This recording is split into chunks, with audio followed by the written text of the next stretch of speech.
All right. Well, good evening, everyone. Welcome to this session here, informative session about the validations for exams and the protest process. My name is Wayne Tomac, and I'll be going through this discussion tonight, which shouldn't be a very long class, but I think the information that I'm able to have the opportunity to give you will be very, very helpful. I retired last year from NYCHA after 35 years. I'm living now in North Carolina, about 45 minutes east of Charlotte.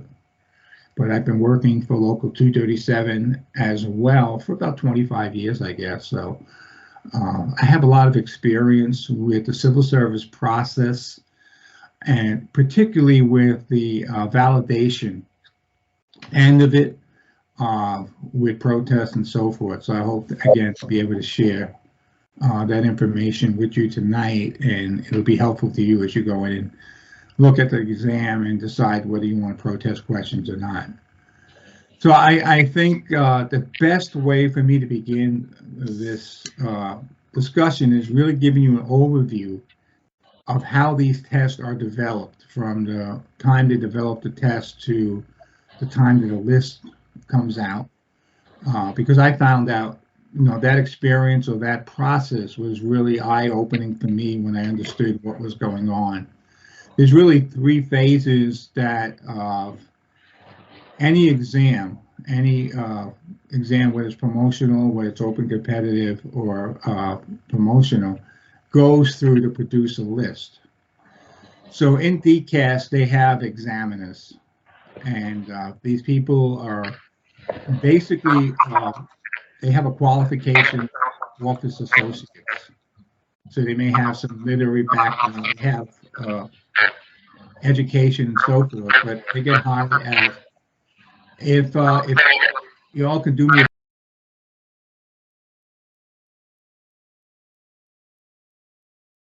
Sorry, Wayne, I muted everyone, but I muted you also by accident. So if you unmute yourself, that might fix the sound issue. Someone else had spoken. Wayne, are you able to unmute yourself?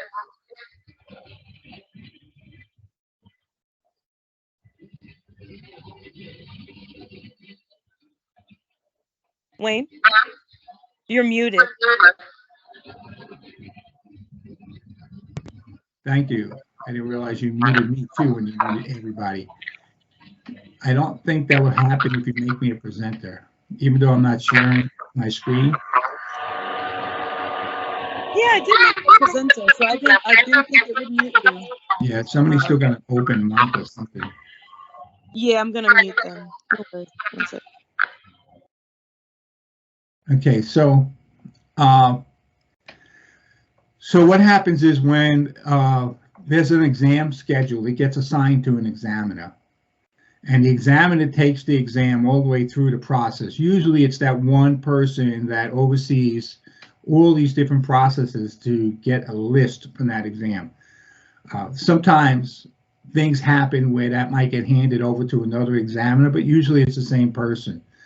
And the person who is doing that, right, is basically a clerk or has a clerk background, does not have a background in any of the titles that the exams are being examined for the list, right? So school safety officer or supervisor, they have no experience, right, in that field with that title. If it's any of the technical exams like plaster, electrician, maintenance worker, whatever, they have absolutely no experience in that field, right? And that's important to understand that, right? So the person who is bringing your tests, right, developing your test, going through the validation and protest and coming up with a final list, right, is not someone who has experience in the field for which you're being tested. So that's important to understand that. So when that person is handed the exam, the first thing that they do is they put together a committee to submit questions for your exam. And usually a minimum of 2 people are selected to do that, right? Usually by the agencies to submit questions. Those are people who are civil service in that title already, or are in a higher title that came through that title as a civil service employee. And they sit down and they write questions along with the examiner, right, in that field for which the test is being produced, right? Now, it's usually 2 people, but if a test, if there's an exam where they expect to have a lot of people, for instance, maintenance worker. Maintenance worker is an exam that usually has several thousand people that take that exam. And it's usually given over a week to 2 week period of time. And they usually have 5 different exams that they give, you know, A, B, C, D, and F, and you know, whatever. So there's quite a few questions that I developed to cover those 5 exams. The last time that I did a validation for the maintenance worker, there was 360 questions that were actually developed, right, to cover those 5 exams. So in a case like that, there would be more than 2 people selected from the field, obviously, to sit down and write questions, because 2 people are not going to write 360 questions. But most of the time, the exams are not that large, or they don't have that much large of a population taking it, so it's usually 2 people. They'll use old questions from the exam to submit, as well as coming up with new questions, particularly with your exam, because I think it's a promotional exam. They'll use agency procedures, and those change periodically, right? So they may have new questions associated with that as well.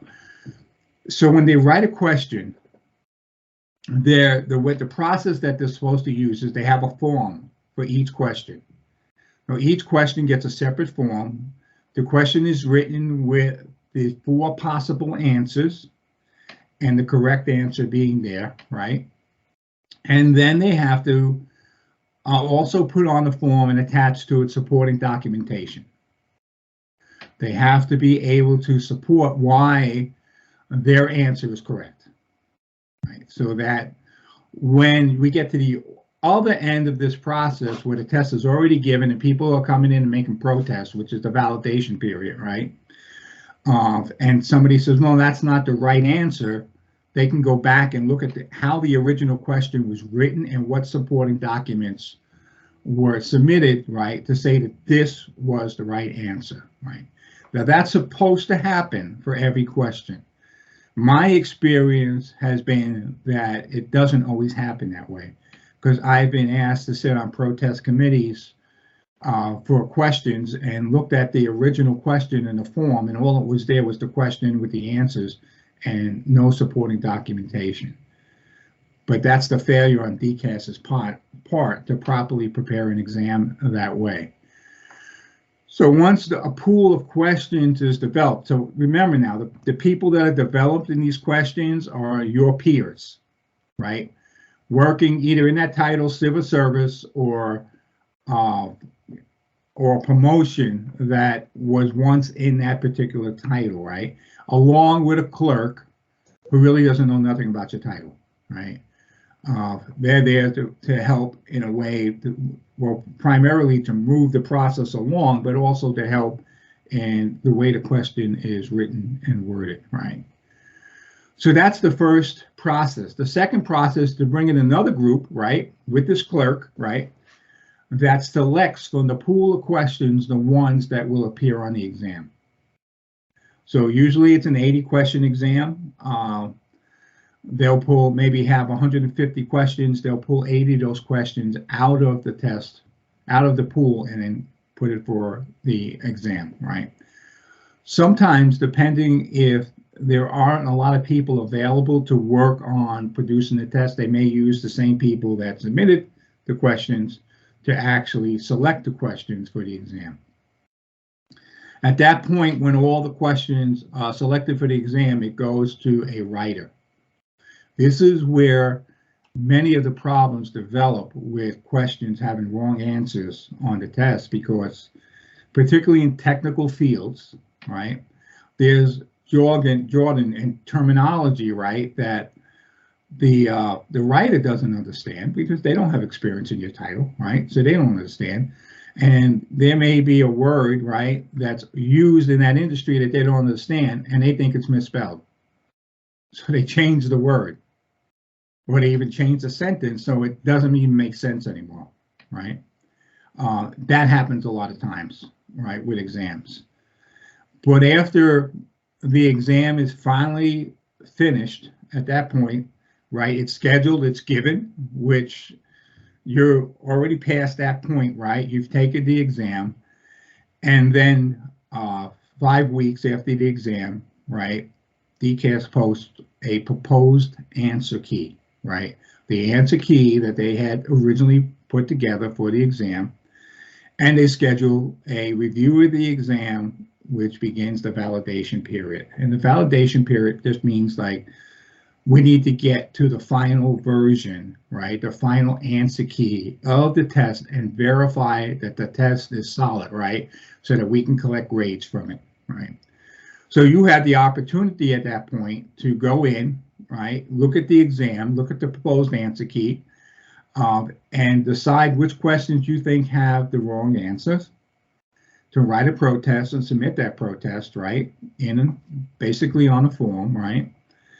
And then the last part of that, right? We talked about developing the questions. They have a committee come in, selecting the questions is another committee. The last group of people that come in is the validation group, right? So the way it usually works is the union who represents that title gets to pick a person. And they get to pick a person to sit on the protest committee.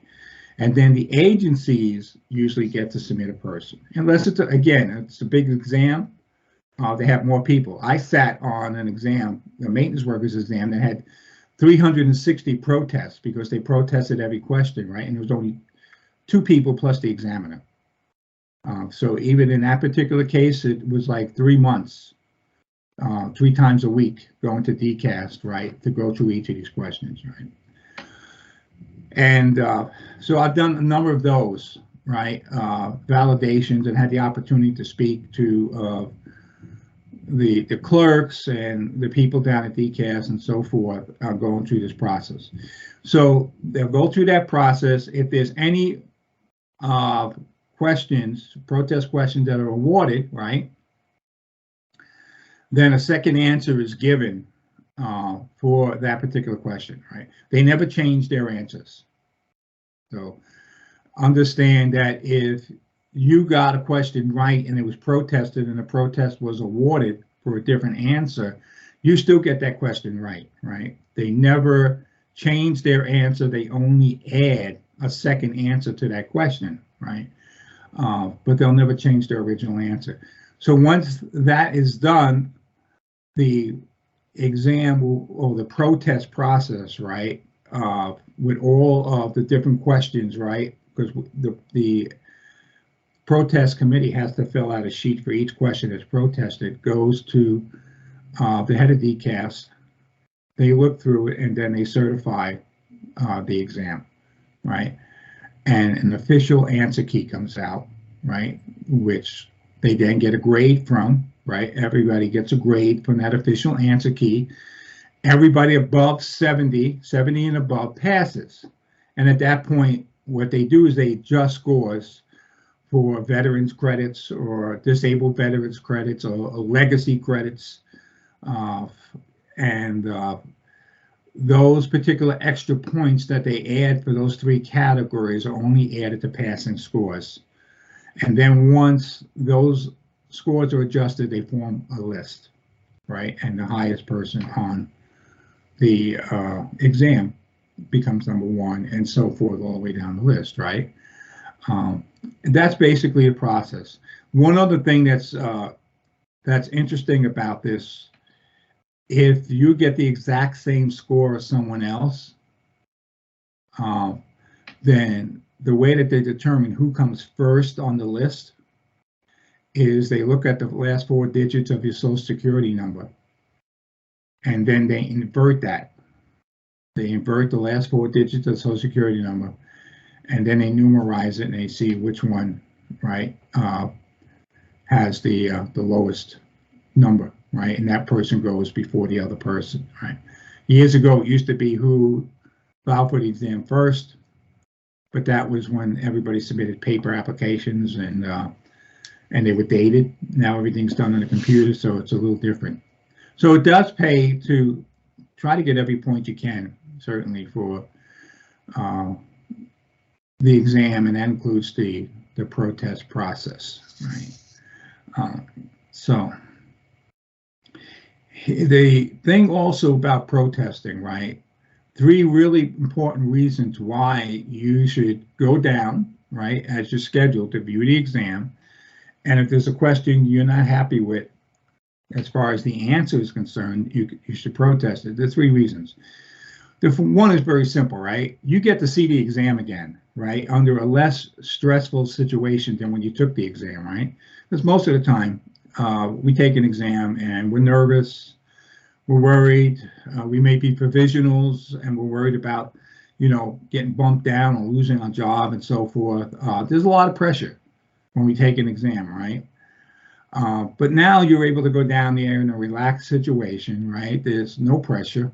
Be able to look at that exam again, right? With a clear mind, right? And even if you don't make it on that list and you go to take that test again, you've had a second look at the type of questions that they ask on the exam, which is a benefit. It really is a benefit. The other reason is that if someone protests a question and it's awarded a second answer, then everybody gets that benefit, right? Not just the person who filled out the protest. Everybody who got that second answer, which now is a correct answer as well, gets credit. So it's important to be able to do that, and a win for one person is a win for everyone who got that same answer. And the other thing to keep in mind, right, because I mentioned the fact that, you know, the person who takes this process from start to finish, the examiner, the DCAS examiner, knows nothing about your title, knows nothing about the experience needed to work in that title, right? Doesn't know anything about your agency's procedures or anything, right? And the person who is rewriting the questions, right, or going over the questions, doesn't know anything about your title, doesn't know anything about the experience required for your title, and doesn't know anything about your agency procedures, right?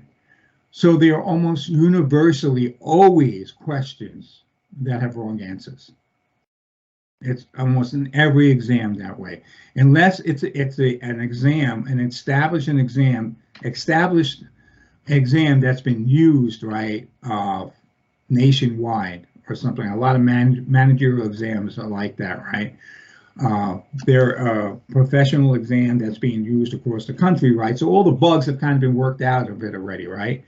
But these exams that we have in New York City, right, for these different titles are not that way. And they always have mistakes in them. So it's important to be able to go down and, you know, get your fair opportunity, right, to protest, you know, where there's a wrong answer. Now, there was an exam one time I was doing, it was a title for NYCHA, and I was doing the validation and looking over the exam, right? And I noticed a question that absolutely had the wrong answer, right? And it was a procedural question.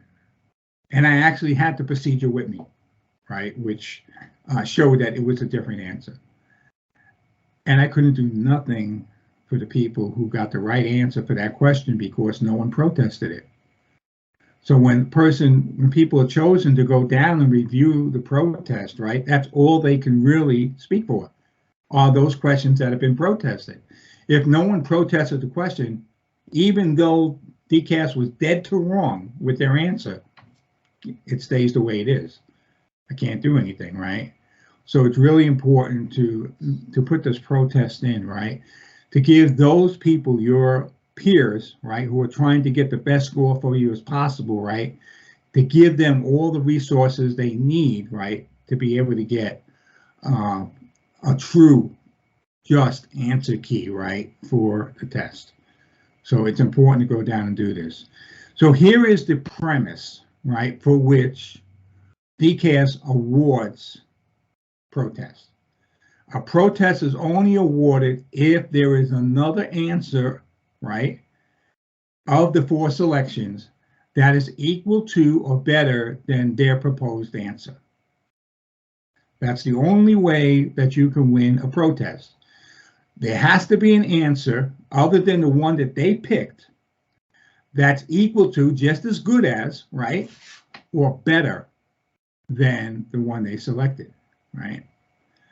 In a case where none of the answers are right, because they either changed the wording of the question or they didn't understand a technical term, right, and they changed it to something that means nothing, right? And I've seen that plenty of times when they do that. They don't throw the question out.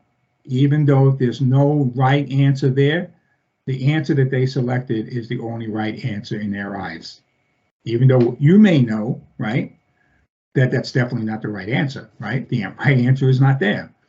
But their answer will stand. They never throw a question out.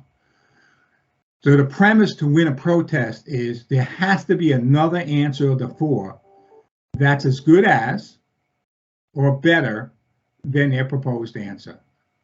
Okay? That's the premise they work on. And when you go down there to actually write a protest, so when you go down, you'll be able to review the exam, right? You'll be able to review their proposed answer key. I'm not sure if they give you your original answer key to see which questions you got wrong. They used to do that. I'm not sure if they still do that. But you have an opportunity to write the protest there, right? You'll fill out a sheet, or you can go home. I think they give you 3 or 4 weeks to be able to submit it and mail it into DCAS, right? So you don't necessarily have to write it then, but you're given time to research it. Now, here's the thing, right? I mentioned that I did this exam as a part of the validation committee, right? For maintenance worker. Maintenance worker is a huge exam, right? They, again, had 360 questions. Every single question was protested. And unfortunately, with that exam, right, it was passed over, handed over to 3 different examiners throughout the process, and none of them did the right thing because the original question that was submitted had no documentation as to the right answer. So not only did I have to prove that DCAS was right before I can prove they were wrong, right? It just was a long process, a long drawn out process that I had to get involved with. But here's the bottom line: 360 questions, only 3 were awarded for protest. Only 3 were awarded for protest. The major problem, right, is this: you cannot win a protest with a simple argument. You can't win a protest by logic, right? You have to have supporting documentation. Everything that you protest has to have some piece of supporting documentation. Otherwise, it's just your argument against someone else's, and someone else's is the one that's going to win, right? So if you see something that's wrong, say it's a procedural question, right? Now, I only protested 1 exam in my life, right? And I've taken a number of different DCAS exams, right, when I came into housing. I was number 1 on every exam that I took, right?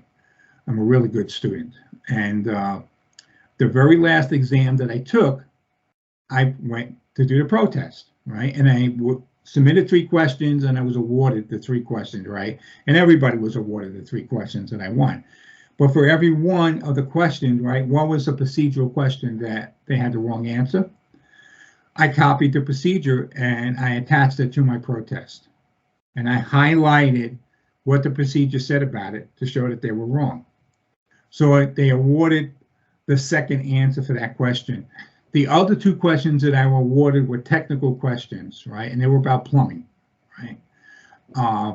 So I went to a plumbing manual, a textbook, right? And I copied out the page that talked about what the question was asking, right? And showed that there was another answer that I selected that was right. And I attached that to the protest, right? And I was able to easily win those 3 protests. 99% of the protests that were submitted when I did the maintenance workers exam out of the 360 questions had no supporting documentation. It was just a clever argument, an argument of logic, right, which you can't award. There has to be supporting documentation. So that's the number one failure, right? The number one mistake that people make when they write protests, right? You have to have some kind of documentation, right, to prove you are right and they are wrong, right? There's another answer that's right in the question, right? And that can come from anywhere, right? I've written tons of material for the union, right, in their prep classes. And I've been doing that for a long, long time. I've seen people submit, pages from that material, right, as supporting documentation for protesting they won. Textbooks like I used, right, excellent sources, right, to copy the page from and copy the title page, right, and attach it to that. Excellent source for supporting documentation. Procedures, another source of documentation. Even finding things online, right? They generally don't like it as much to use stuff online. They prefer, stuff to be copyrighted and so forth in a book and everything. But a lot of things that you find online, they have references, right? With Wikipedia, for instance, right? They have references on the bottom where they got that information from. And you can go directly to the references, right? Pull that information out for supporting documentation. But that is the key to winning a protest. You can't say, well, we don't do that in this agency, or this is not part of the job title, right? It's just a waste of time.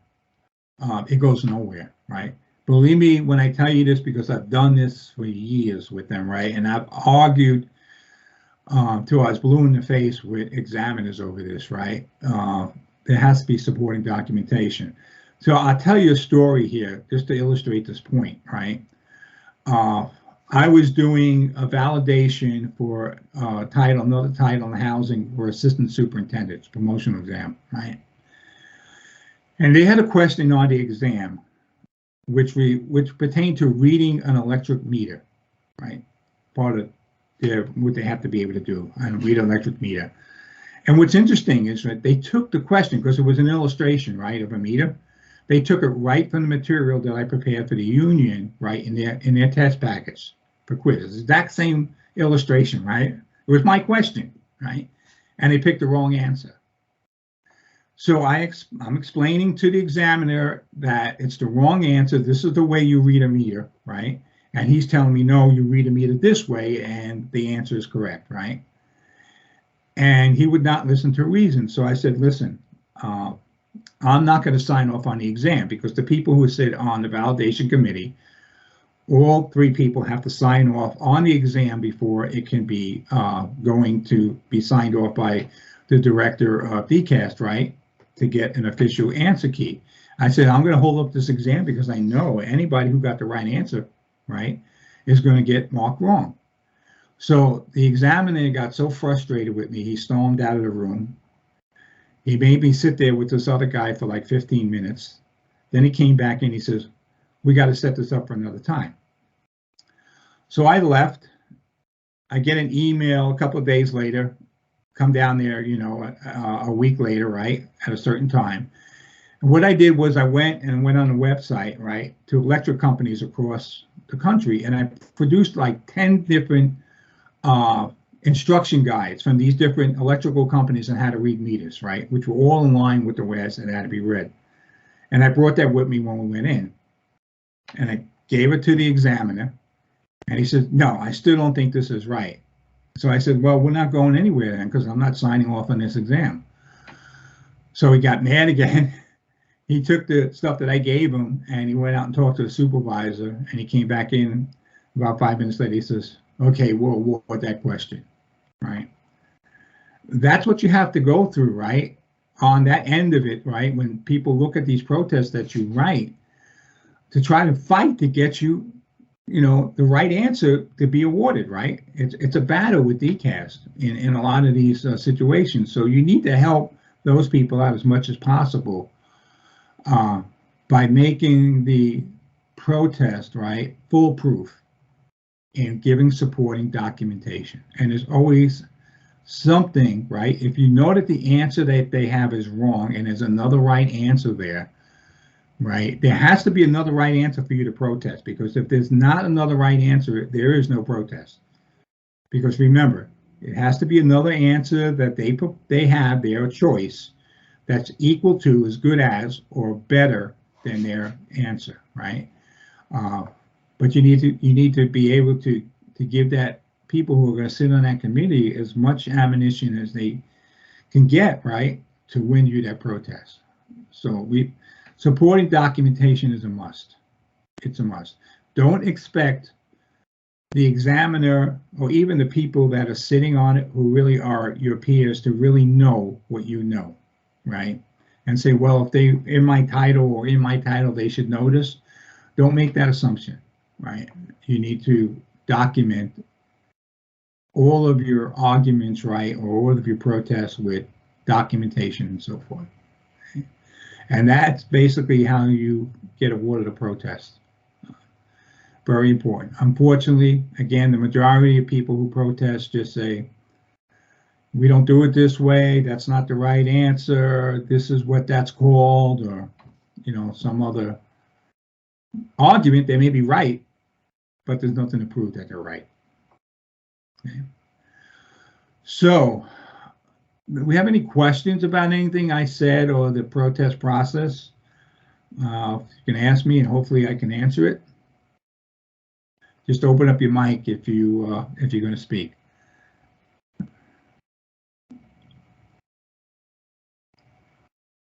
Nobody has any questions. I have a question. Yeah. I've read that we would only see the questions that we got incorrect in this review. Is that true, or are we going to get to? It may be. Yeah. DCAS is constantly changing their rules, right? So that may be the situation. It still gives you the advantage, right? Because you're not going to protest a question you got right. You lose the advantage of actually getting a second look at the other questions, right? But yeah, it may be true. They may be looking to try to take that advantage away from you if you have to take that test again, right? So if that's the case, then you just concentrate on those questions. Because again, I'm not sure if they give you your answer key back, the questions you answered, right, your choices. Years ago, they used to do that. And then the last person that I know went down to take a protest, he had to submit a request to get that beforehand. So I think they might be doing that now to just get around all of those problems, so that you see which questions you got wrong, and it makes the process simpler for you to do that. Okay, makes sense. Thank you. All right. And years ago, when we used to do this, we used to be in a big room. We were able to work together, and actually we planned to bring material into the room, right? So that we had all the procedures there, we had all the stuff that we needed. Now they make you work separately to be able to do this. But if there's something that you need to bring in, a procedure or something like that, you should be able to bring that in. And again, just remember, you don't have to write the protest right there. You can write it and send it in once you get all your materials together. Somebody else had a question. I think they chimed in.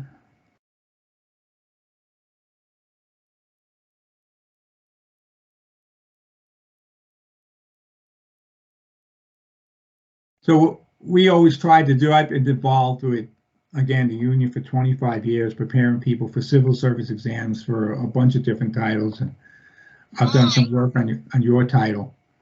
But it's really great to be able to get together, and you have this opportunity here during this time, right, to talk about some of the questions on the exam. Generally, within a day or two, I was able to reproduce the exam. just by talking to people who took it when it was fresh in their mind about the questions, and pretty much reproduced the exam in that process. So you have this opportunity here. The room is open to 7 o'clock. If you want to ask somebody a question that you saw in the exam, you're not sure about the right answer, or if you have another question for me, take that opportunity while you're here.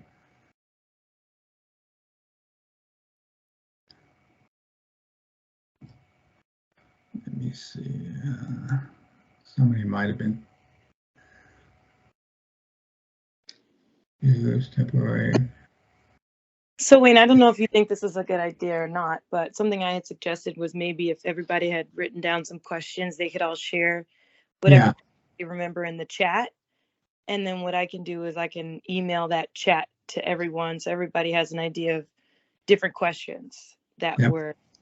Yeah, I'm looking at the chat now, so I don't see much going in there, but I think that's an excellent idea, or even if they want to open the mic and ask, because, you know, when do you have the opportunity to sit down with other people who took the exam, right? This is a unique opportunity, and I think it certainly is helpful to be able to do that. Yeah, so okay, so I'll just say that again, as I said in some of the previous emails, but if you remember any of the questions, I would share that in the chat right now, or you can share it over the mic, because you know, there's no real benefit to not sharing it, because if you share what questions you remember and somebody else shares questions they remember, then everybody wins, because you guys all share with each other. And there, it's not a competition like Wayne said earlier. Everybody would get the point if someone protested. So I highly recommend, for your own sakes, that you guys share whatever questions you guys wrote down or that you remember in the chat, because like I said, it'll only benefit the group. So if you guys want to do that, please start sharing that in the chat, share it on the mic, and whatever you guys share, like I said, I'll forward it on after the session. I'll tell you, one of the hardest questions to protest, right? And you obviously have those type of questions on your exam, because it's a supervisory exam, supervisory questions, right? Because people have different opinions about supervision, right? But you know, there's a lot of stuff written on supervision. I have probably a dozen books on supervision, because I'm preparing to teach a class on that. But even if you find something, right, you know, keys to supervision or something like that in a manual which agrees with a different answer, you can use that for supporting documentation. Some of the other type supervision questions are procedural questions, right? And since it's an agency exam, you know, you're going to have procedural questions that are on there, and those basically line up with the procedure. Unfortunately, a lot of people in agencies don't know their procedure, because most people operate differently in an agency than what the procedures actually say. And that's a big challenge when you're preparing people to take an exam, to remind them it's not about the way you do it, but the way you're supposed to do it, right? So it may involve you actually going back into some of your standard procedures or your GMs or whatever, and looking to see what it actually says about that particular subject.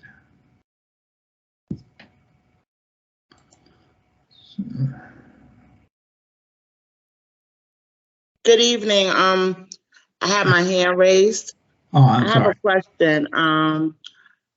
Being that this exam was computerized, first of all, they took our cell phones. We couldn't even jot down any questions so that we could kind of go back to.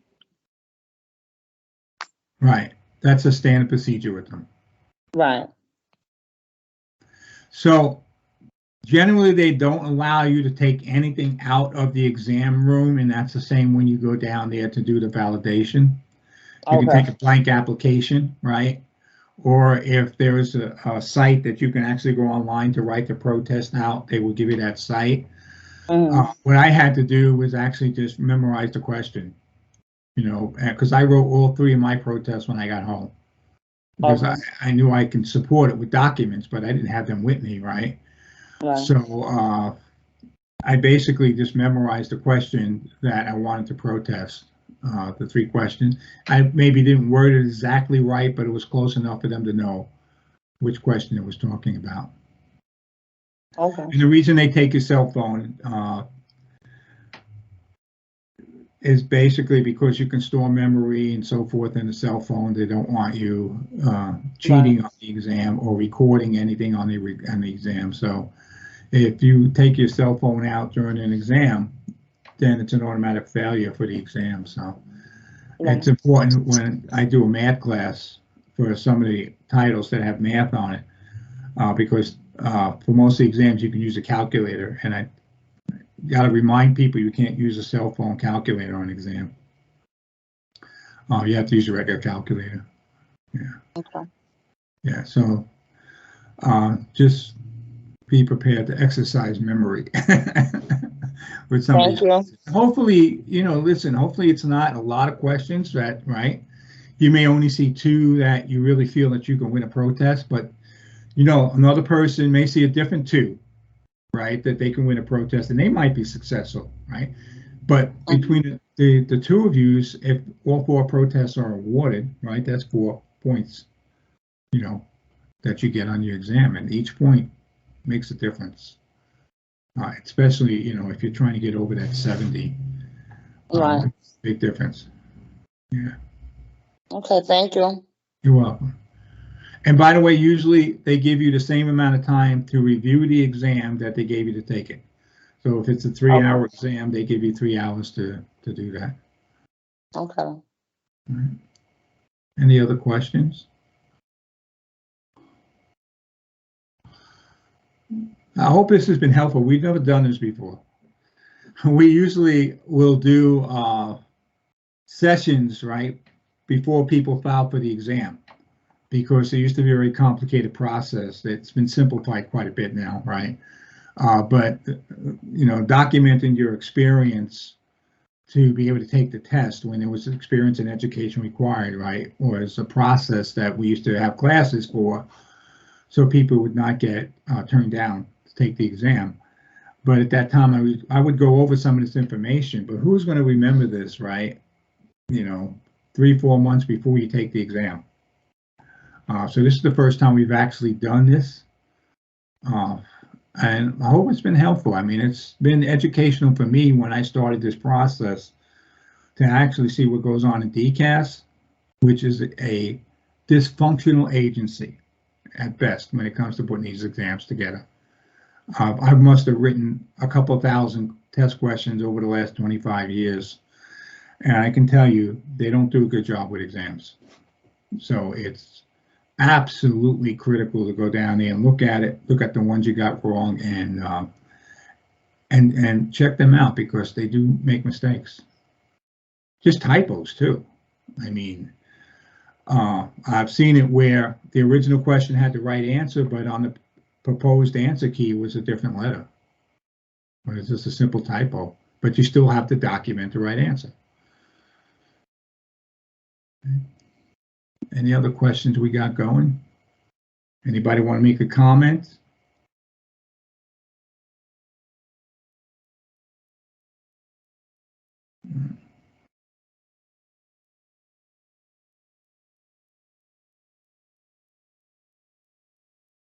How are things in New York? I miss New York City. I hate it in the South. I think I'm too much of a New Yorker boy. Right. We have somebody just raised their hand. For I see that. Oh, okay. Go ahead. So I have a question. When we go into, hello? Yeah. When we go into the protest, are we going to just look and memorize the questions we had wrong? So from what I understand from previous comments is that you're only going to see the ones you got wrong, right? And you can actually write a protest up there, right? Which doesn't require you to memorize the question. You can submit the protest at that time. I don't recommend that you do it because very few people are going to have the documentation that you need at that time, right? When you go down there. That's what most people wind up doing, and they wind up losing the protest because they don't submit any documentation that proves they're right. So yeah, you'll be going down there looking at the questions, at the minimum, looking at the questions you got wrong, right? And if you want to protest any of them, right, you feel that there's another answer that's as good as or better than the one they're suggesting, then you would have to memorize that question, go home, do a little research, get some documentation, and submit the protest. Now, they gave us a form that we had to submit the protest on, so I'm not sure exactly how they do it now, whether they give you a website you can go on, right, and pick your exam and then write the protest, type it in, online, or whether they still take a paper application or not. But that'll be explained to you when you get down there, how that process goes. Usually protest validation is like 3 or 4 weeks long at least, giving people enough time to submit questions and so forth. And then it usually takes another, depending on how big the exam is, how many questions there are, if it's just one exam, right? Or if it's like the maintenance worker 5 exams, the actual validation where they're looking at each of the protests could take 2 months, something like that. If there's not a lot of protests, it can be 1 or 2 sessions that they go down and do this. And you'll get a list probably about 3 or 4 weeks after that. Thank you. Okay.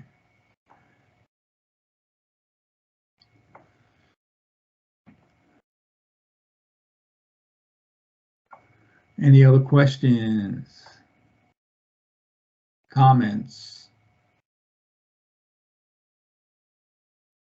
So I don't know if any of you heard the earlier discussion I was having with Chanel about the questions that, a lot of the questions that DCAS writes. I've argued with them for years about this, but their questions, a lot of questions that they write are tricky type questions, right? Requiring you to be very careful in reading the questions, like what's the most, or everything except, right? Those type of questions, I just don't like them. Or 2 answers that are very close, but one is more right than the other. I don't like those type of questions because I don't think they're testing your experience in that title. They're testing your reading ability, but DCAS is notorious for questions like that, unfortunately.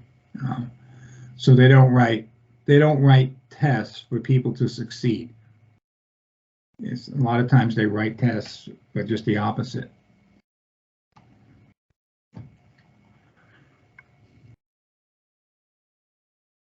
All right.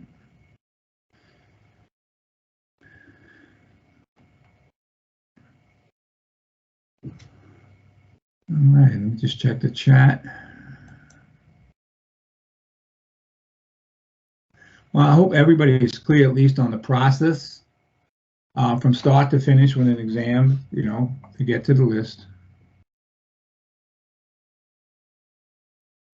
Oh, somebody's putting questions up in the chat. That's great. So if you open up your chat, you can see some of these questions. They look good.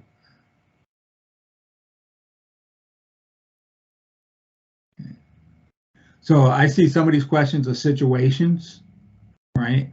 Type of questions. And again, that's going to probably go to procedures that you have in the agency, right? Regarding how to handle situations like that. So you would have to have some documentation, some of those procedures as to what you do in those situations. Right?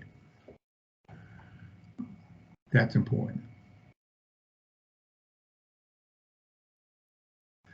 Or even if it's not spelled out in your procedure, even something that's a nationally recognized procedure, right? Even from federal government or a policing agency or something like that, where they have a recommendation on how to handle certain situations that fall into another answer, right, that they proposed.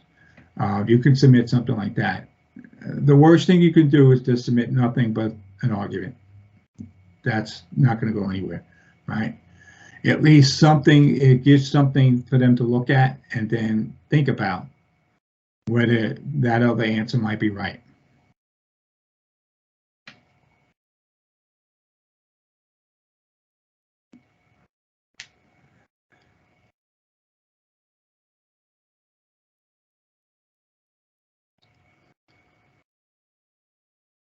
Okay, I'll just hang out with you till 7 o'clock. See if anybody else is posting any more questions. But again, I'll give you the opportunity to open a mic and ask a question or make a comment.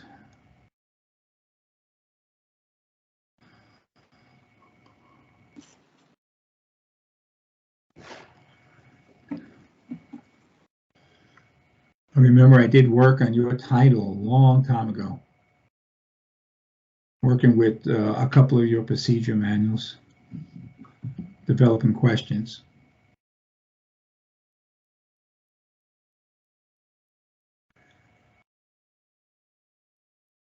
I have a question. Yes. Are we going to be able to, when we go and review, I guess, which questions we got wrong, are we going to be able to write it down, take it home? That way we can provide documentation. Yeah, DCAS is not going to let you take anything out of the room pertaining to their exam. So that's why we say that you have to kind of memorize the question. Memorize. Again, you have a rare opportunity here, right, to be together. People that have taken the exam, right? That never happens, right? To actually be together in this meeting, right, where you can actually work it out. Plan to meet somewhere before you go in and look at the exam, or create a meeting for yourselves and then appoint people 2 questions to memorize. So everybody memorizes a set of questions and then get together online again after that, right? And put together all those questions. So you don't have to memorize all of them. I mean, work together, that's the point. Yes. You know, because everybody benefits, you know, from whatever protest you can win. Thank you. And be honest, there's not a lot in history, historically, there hasn't been a lot of questions that they award per exam, but we've never done a session before, a protest where people went down and did it, right? Because again, people don't put documentation to it. So maybe that might change. Maybe, you know, if we do these sessions after each exam and prepare people to go down to write protests, we'll start to see a lot more questions get awarded their protest, right, on these exams. Because this is just something historically we haven't done, right? Chanel came up with this. It's a good idea. Any other questions? Okay, we got about 7 minutes.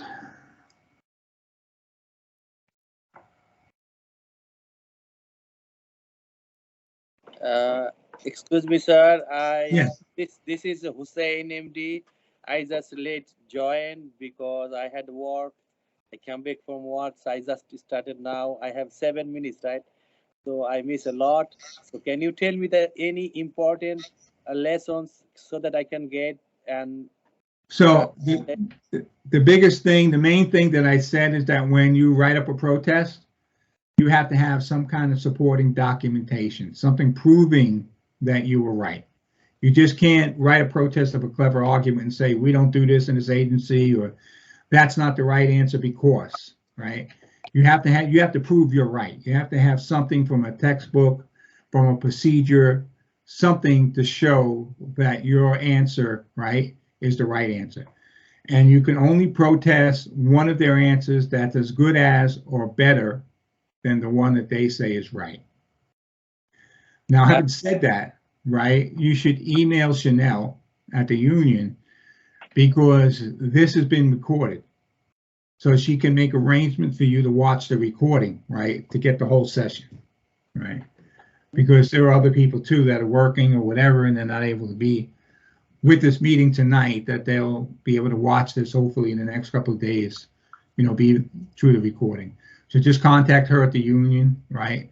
and I'm sure she'll set something up for you. And also, if I don't want to go there protest, so is it possible that if I don't go there and then I can go, because you said, as you said, that I don't have any supporting documents, because a lot of questions I had in mind at that time, but now I forgot. I have only one question in my head now. I can get that.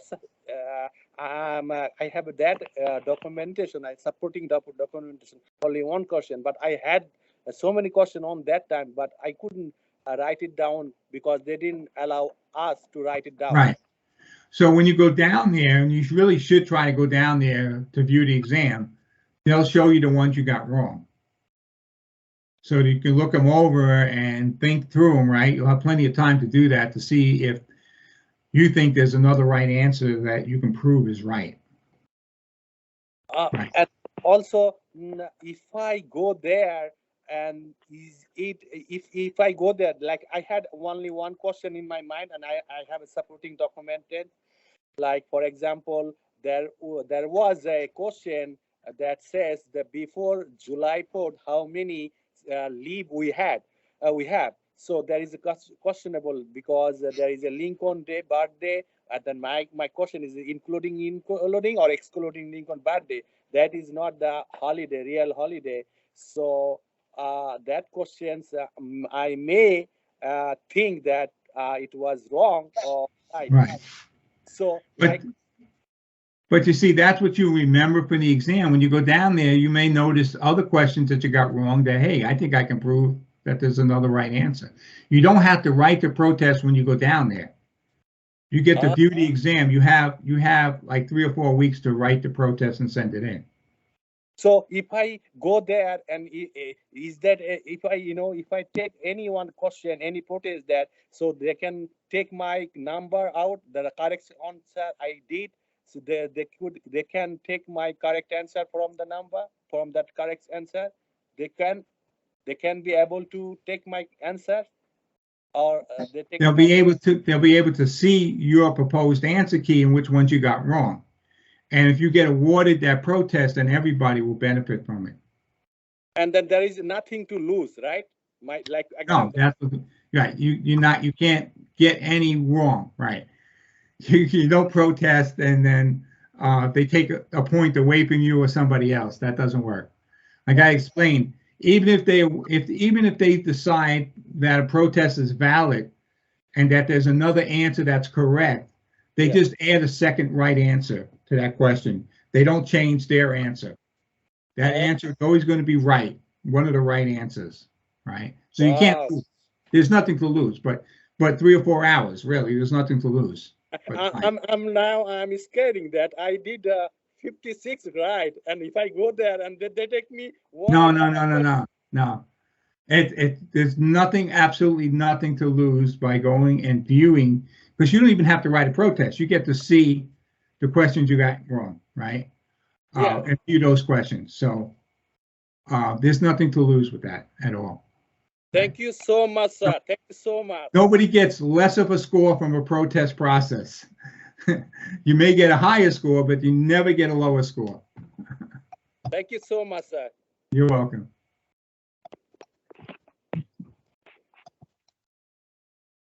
Thank you, Wayne.